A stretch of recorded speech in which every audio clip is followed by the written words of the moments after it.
We must understand God's mark, His sign, His seal. We went through this in Revelation chapter 13. And the Lord delivered to me 2 tablets of stone written with the finger of God. They were not to be messed with. Deuteronomy 9 verse 10. So God's seal, God's mark is in the heart of His law. It's the Sabbath. And it gives authority, as we have said, to the whole law. Now, are we saved by keeping the law? No. Let's get this quite clear.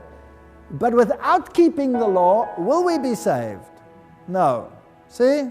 Always ask the counter question as well. Now the point is this. If we're not saved by keeping the law, then how are we saved? By grace.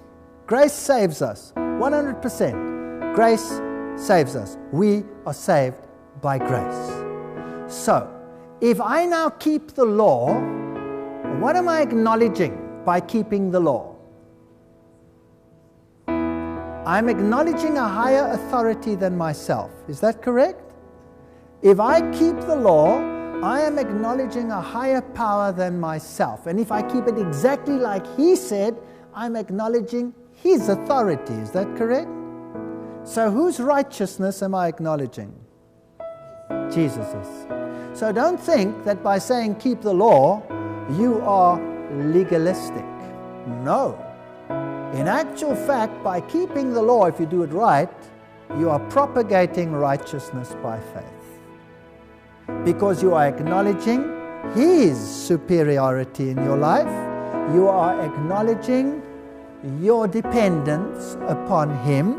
And you come in line with His wishes because you are acknowledging His fullness of understanding. Does that make sense? So, by not accepting man's laws, but accepting God's laws, I acknowledge my dependence upon Him.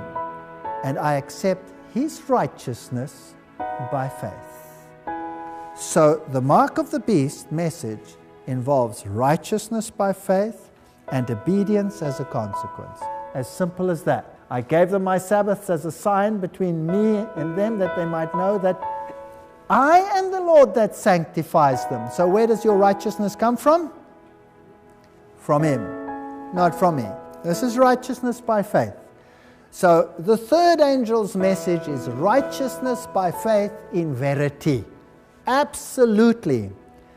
It could be construed as legalism if you wanted to. But in actual fact, what you are doing by keeping the law, if you understand it correctly, is acknowledging a higher power.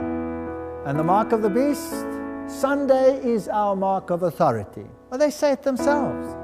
The church is above the Bible, and this transference of the Sabbath observant is proof of that fact. Catholic Record, September 1, 23. She took the pagan Sunday, she made it the Christian Sunday. The pagan Sunday, dedicated to Balder, became the Christian Sunday, sacred to Jesus. And she acknowledges it. She says, of course, the Catholic Church claims that the change was her act, and the act is a mark of her ecclesiastical power. So it's not a question so much of a day as it is of authority. If I obey this system, I am exalting human laws, and basically I'm saying I'm getting my sanctification from whom? From the church. And that's what she wants. No church can give me sanctification, not even the one that I'm in. No church can give me sanctification. Only Jesus Christ can give me sanctification. That's it. So, who do I acknowledge? The earthly powers or the heavenly powers? That's the question. Choose whom you want to acknowledge. God or man? The power of sanctification through God or the power of sanctification through man, which leads to death? And unfortunately, all the world wanders after the beast. So the third angel's message is, do not acknowledge man's law superior to God's law. The test will be the Sabbath. Might they put a microchip into your hand? Maybe. Maybe to control your buying and selling. But a chip is not your character of allegiance. Here's the patience of the saints. are they that keep the commandments of God and the faith of Jesus, Revelation 14. That's the last message of warning to the world. It's a tough message. It's a very tough message, and a very unpopular message. And he that dwelleth in the secret place of the Most High shall abide under the shadow of the Almighty, Psalms 91 verse 1. If you choose the Lord, you have nothing to fear. He'll take care of you. He's promised to do so. And that final message of warning, as hard as it sounds, is a message of love, because it calls us to acknowledge Jesus. Think of the simplicity of it. My people, he's basically saying, I love you. It is time for judgment to come. Why don't you leave the evil philosophies of this earth? Why do you want to be steeped in evolution and all these philosophies? Why don't you acknowledge me as your creator and your redeemer? Why do you want to follow philosophies that exalt the human and denigrate the divine? Don't you want to acknowledge me because I am the one who sanctifies you and makes you whole and makes you sons and daughters of the Most High? That's the message.